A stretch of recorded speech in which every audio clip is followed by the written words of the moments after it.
Once again প্রত্যেককে নববর্ষের বাংলা নববর্ষের প্রীতি এবং শুভেচ্ছা জানিয়ে এই ভিডিওটা শুরু করছি। সেশন 2024-26 অলরেডি কিন্তু আপনারা রেজিস্ট্রেশন সংক্রান্ত নোটিফিকেশনটা পেয়ে গেছেন। আপনাদের রেজিস্ট্রেশন যে প্রসেস সেটা চালু হচ্ছে 19 এপ্রিল থেকে 23 এপ্রিল পর্যন্ত চলবে। সমস্ত প্রসিডিওর কিন্তু কলেজ কর্তৃপক্ষ করবে, তো সেই নিয়ে কোনো সমস্যা নেই।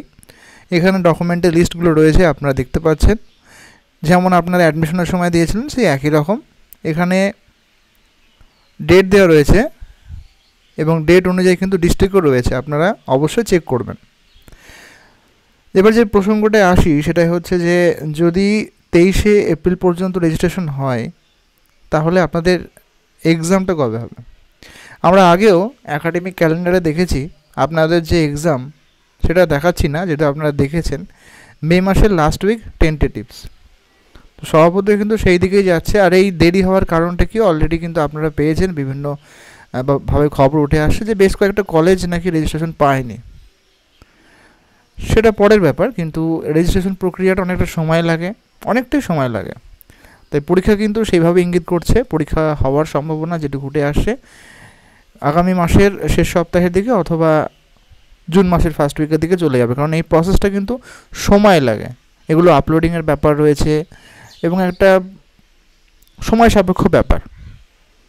তাই অবশ্যই সময় যেহেতু রয়েছে সেই সময়টাকে ব্যবহার করতে হবে এবং সেটা হলো পড়াশোনার দিকে। যদি কারো কাছে এই মুহূর্তে মাইগ্রেশন সার্টিফিকেট থাকে অরিজিনাল, তাহলে অবশ্যই কিন্তু আপনারা এখানে দেখছেন সেটা কিন্তু আপনাদের অরিজিনাল জমা দিতে হবে এবং সেখানে কিন্তু একটা ফর্মও ফিল আপ করতে হবে। সেখানে কিন্তু আপনাদের ডেট যা যা লাগে সেগুলো দিয়ে দেবেন। পরীক্ষার যেটুকু সম্ভাবনা আগামী মাসের শেষ সপ্তাহ অথবা জুন মাসের প্রথম সপ্তাহ, ততক্ষণ পর্যন্ত আপনারা টেক্সট বুক খুঁটিয়ে পড়ুন, প্রিভিয়াস ইয়ারের প্রশ্নপত্রগুলো একটু দেখুন এবং যদি প্রিভিয়াস ইয়ারের প্রশ্নপত্র লাগে আমাদের গ্রুপ আছে, আমাদের গ্রুপ নাম অবশ্যই জানেন, সেটি হলো জেমস সানিদে। এই গ্রুপে কিন্তু আপনারা যুক্ত হয়ে প্রিভিয়াস ইয়ারের প্রশ্ন বা পিডিএফ এগুলো চাইলে কালেক্ট করতে পারেন। ভিডিওটা ইনফরমেটিভ মনে হলে লাইক করতে ভুলবেন না। হ্যাঁ, এখানে আরেকটা ব্যাপার, এই যে মাইগ্রেশন সার্টিফিকেটের যে ফর্ম সেটা কিন্তু দেওয়া রয়েছে।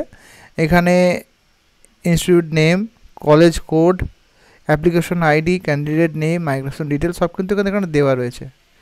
এগুলো কিন্তু অবশ্যই আপনারা দিয়ে দেবেন। এখানে তার নিচে টিআইসি যে সিগনেচার সেটাও রয়েছে। যদি কোনো রকম কোয়ারি থাকে বা সমস্যা থাকে এই রেজিস্ট্রেশন সংক্রান্ত, তো অবশ্যই কিন্তু জানাতে ভুলবেন না। ভালো থাকুন, সুস্থ থাকুন, ধন্যবাদ।